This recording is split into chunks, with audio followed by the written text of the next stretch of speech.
Lamine Yamal en qualité de coiffeur.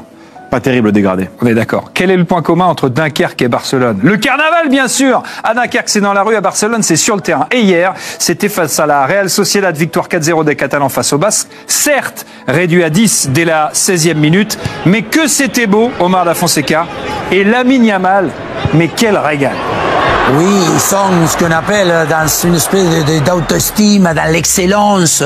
Et c'est là où on se dit que le football doit appartenir aux joueurs de foot qui ont surtout cette maniabilité, cette aisance. Le ballon, après, à la fin du match, les joueurs du ballon, ils sont dans une espèce de réconfort parce que tout le monde les traite d'une manière incroyable. Et l'histoire qui continue, on a vu des méga stars dans Liga Novella, on a vu Ronaldo, on a parlé de Cristiano Ronaldo, on a vu Benzema, on a vu Neymar, et on a Lamine Yamal qui n'a, rappelons-le, il faut toujours le rappeler, seulement 17 ans. Voilà, et je pense qu'avec le temps, il ne faudra surtout pas banaliser tout ce qu'il réalise. C'est vrai. Parce qu'il va continuer comme ça à nous éblouir, à dribbler, à faire ses gestes incroyables, parce que c'est je trouve que c'est un génie. Moi, je trouve que c'est un joueur qui est différent des autres, et il faudra toujours valoriser ce qu'il réalise, parce qu'on a besoin de joueurs comme ça. Et parce que le football va très vite. Sur ce même plateau, lundi dernier, on se demandait s'il n'avait pas un petit coup de mou, s'il n'était pas un peu en perte de vitesse. Résultat, top match cette semaine. Il faut qu'il marque. Ça, c'est par rapport à sa qualité, sa carte de visite. Il a une panoplie, il a le catalogue complet, donc richissime. Donc, il doit marquer plus. Il a un très bon pied, il a une belle frappe, il élimine avec une facilité. Donc, il faut scorer. Alors, précisément, c'est un joueur redoutable en un contre 1, à l'image d'Ousmane Dembélé. Lorsqu'il portait les couleurs de Dortmund et du Barça, on a quelques images qui sont magnifiques. Qui est le meilleur, selon vous, Benjamin, entre Dembélé et Yamal dans l'exercice du 1 contre 1? Pas facile. Non, déjà c'est différent. On voit souvent Yamal, c'est plus un dribbleur un peu statique, un dribbleur dans les petits périmètres. Bien joué. Alors que Dembélé, c'est un dribbleur de vitesse, de profondeur. Voilà. Moi, je préfère Yamal. Voilà, mais Dembélé, alors non, la question c'est pas de savoir qui vous préférez, même si c'est quoi, qui est le meilleur dans l'exercice quand il se hyper présente. différent. Qui est le meilleur? Pour moi, Lamine Yamal, il a un truc en plus. Pour moi, Dembélé. Parce que là, quand même, c'est beau ce qu'on a. Absolument. Dembélé, il a une caractéristique unique à lui-même, c'est la possibilité de faire tout ce qu'il fait avec les deux pieds. On sait même pas, et lui, il s'est dit qu'il est gaucher, je sais pas, pour moi c'est droitier, peu importe, néanmoins, cette ductibilité, je sais pas si on dit, mais ça me plaît. Ça peut se dire, tout le monde a compris. Et parce qu'il fait extérieur, dribble, crochet, frappe, etc., avec les deux pieds, avec une extrême excellence, pour moi, Ousmane Dembélé, c'est un joueur unique. Yamal impressionnant hier, tout comme Dani Olmo, auteur d'un geste absolument génial sur le but de Gérard Martin. Alors certes, il y a le dribble fou de Yamal, mais Omar, ce geste, alors qu'il peut tirer a priori, il choisit de donner le ballon. La vision du jeu est parfaite, la vista est magnifique. On l'a déjà relevé cet aspect que c'est un des seuls joueurs actuellement qui peut être au début, au milieu et à la fin. Il marque, il donne, il a un GPS, il a une possibilité de voir ce que pas tout le monde peut même prévoir. Ouais. Et puis il le fait avec une douceur parce que tout est dans la nature. Tu vois, une gestuelle corporelle toujours sucrée. Ouais. C'est un joueur sucré. Il est on en veut. On est gourmand. On en veut du Dani Olmo. Alors, ce qui est d'autant plus intéressant dans cette situation, c'est que peut-être 9 fois sur 10, un joueur aurait frappé. Et d'ailleurs, on a une situation qui est un peu similaire, dans laquelle se retrouve un peu plus tard dans le match Robert Lewandowski, Benjamin. Alors, certes, il y a un peu plus de monde autour de lui, mais regardez en bas. Il y a Pedri qui l'attend, il donne, et lui, il frappe. Enfin, en tout cas, il cherche à faire autre chose. C'est Robert, c'est pas Dani.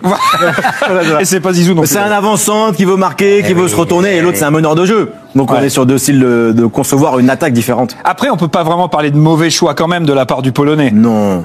Non. C'est tellement fort en fait ce que l'autre fait. Bien sûr. Yamal, Olmo, mais aussi Pedri qu'on vient de voir ici, qui a été auteur d'une excellente performance. Est-il tout simplement? Oui. Alors. Oui. Bon, on finit pas. C'est pas besoin de finaliser. Oui. Pas besoin de finaliser quoi que ce soit. Vous me connaissez par cœur, mais on n'a peut-être pas entendu la question. Est-il le meilleur à son poste aujourd'hui dans les grands championnats européens? Tout à fait. Oui. Pour vous, oui. Bah oui. Et non. Là aussi, franchement, quand tu vois Olmo, Pedri, tu dis franchement, c'est des associations exceptionnelles que Frenkie de Jong se retrouve sur le banc. Non, c'est un joueur formidable. Moi, il me fait tout le temps penser à Iniesta, quoi. J'ai l'impression vraiment de revoir Andrés Iniesta, c'est un joueur extraordinaire.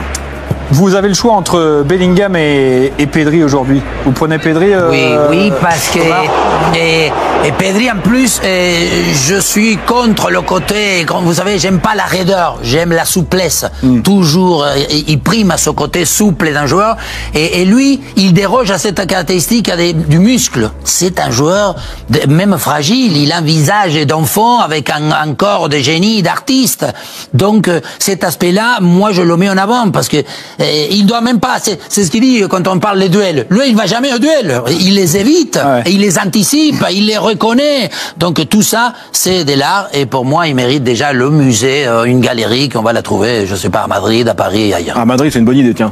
La souplesse plutôt que la raideur. Tout le temps. Même si dans certains cas, la raideur, ça peut être intéressant. En attendant d'affronter Benfica mercredi en 8e de finale de Ligue des Champions, le Barça a donc repris les rênes de Liga au classement avec 1 point d'avance sur l'Atlético et 3 sur le Real. Au cours de la rencontre hier, Omar, vous nous avez dit ceci. Vous avez le pied quoi, vous? Pied carré, quoi. Non, pas non. Moi, j'ai les pieds comme la mine, égyptien. Il y a le pied romain. Non, mais le plus, c'est le celte. Le celte, c'est avec le doigt du milieu plus long que les autres. Alors, pied romain, pied égyptien, pied déjà, celte. Félicitations à celui qui a réussi à faire des sous-titres. Dans ces mots qui s'entremêlent, les orteils mêlés les uns aux autres. Voilà. Alors, quel est le pied idéal pour jouer au football? Alors d'abord, qu'est-ce qu'un pied romain? Qu'est-ce qu'un pied égyptien? Qu'est-ce qu'un pied celte? Alors le pied romain, c'est gros orteil aussi long que le deuxième orteil. Pied égyptien, gros orteil plus long que le deuxième orteil. C'est l'idéal. Et pied celte, le deuxième orteil est plus long que le gros orteil et les autres orteils sont pas très bien rangés quand même. Alors, selon vous, Omar, les joueurs les plus techniques sont les joueurs qui ont les pieds égyptiens. On va donc jouer à pied romain ou égyptien ou celte. Benjamin, Omar, on vous montre des photos de joueurs. À vous de nous dire s'ils ont un pied romain, un pied égyptien ou un pied celte. Le pied égyptien étant, je le rappelle, le pied idéal pour les joueurs techniques, selon Omar Da Fonseca. Premier joueur, s'il vous plaît, a-t-il le pied romain, égyptien ou celte? Non, mais non. Lui, il a même pas. C'est pas des pieds qu'il a, c'est des mains. Il a 4 mains. Alors que là, lui, il est hors concours. Donc on est sur un pied égyptien. Égyptien. Ok. Non, mais oui, mais... Deuxième joueur, s'il vous plaît. Qui est-il? Zinedine Zidane. Pied égyptien. Mais égyptien. Parce que Messi, il a égyptien et l'autre c'est plutôt romain. Le droit romain. Bon, on est plutôt sur 2 joueurs pieds égyptiens. Exact. On est d'accord. Troisième joueur, s'il vous plaît. Le troisième joueur étant Nicolas Palois. Romain, parce qu'il est un peu, ils sont un peu en ligne à droite, donc, mais il a d'autres caractéristiques. C'est un défenseur, là, quand vous comparez. Non, là, vous êtes méchant. Qui a été très bon d'ailleurs, Nicolas Palois, face à l'Olympique de Marseille, soulignons-le. Quatrième joueur, Lewandowski. Alors, pied romain, pied égyptien. Égyptien, c'est talent. Oui, égyptien, c'est égyptien. Ah ouais? Si. Ah, vous le mettez égyptien? C'est un joueur de talent. D'accord, non mais parce que là on a parlé de Messi, de Zidane. Romain, c'est quoi pied romain vraiment? Bah, pied romain, c'est un peu moins bien que pied entre les égyptien. deux. Non, c'est égyptien là. Là, on est sur un égyptien. Si. Le romain, c'est celui un peu. Pied romain, c'est un peu presque carré. J'ai pas voulu. Ah, désolé, c'était bien, mais. En plus, c'est moi, j'étais. Oh, la galère! Pied sec, la galère! Si maintenant, faut les La galère pour jongler le ballon! Si maintenant, faut les checker. Je pense que j'ai le pied celte. Comme je sais pas jongler, je suis catastrophique. Je pense que j'ai le pied celte. Ouais, je connais beaucoup. C'est vraiment, ça part n'importe comment. On a un 5e joueur à vous proposer. Pied romain, pied égyptien. Pied égyptien, Mo Salah, bien sûr. Et le dernier joueur. Lamine Yamal ou Vinicius? Va. Quoi? Mais... Wow! Doucement! Non mais je pense la question c'était qui est le plus bon entre les deux. C'est la seule explication. Pourquoi ils sont partis à droite aussi vite? C'est pas normal. Lamine Yamal meilleur que Vinicius? En question de ça peut-être. C'est vrai que Lamine Yamal il s'habille bien. Il a un petit flow. Lamine Yamal plus fort que Vinicius? À la play peut-être. En danse peut-être. En célébration peut-être. Doucement, réfléchissez un peu quand même. Ces gens derrière moi, c'est des joueurs de Villarreal. Non mais sérieusement, il faut arrêter la folie. Je suis fan du Barça, Lamine Yamal c'est le frérot, c'est un crack, mais il n'est pas meilleur que Vinicius. Et même si ces joueurs derrière moi sont espagnols, donc ils vont naturellement préférer Lamine Yamal à Vinicius, parce que bon, Lamine Yamal, il a quand même fait gagner l'Euro à l'Espagne.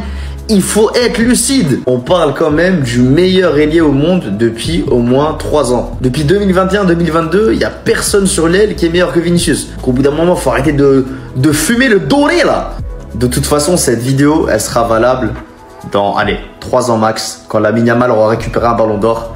Là, on pourra dire qu'il est un Vinicius. Ça va venir, ils vont comprendre.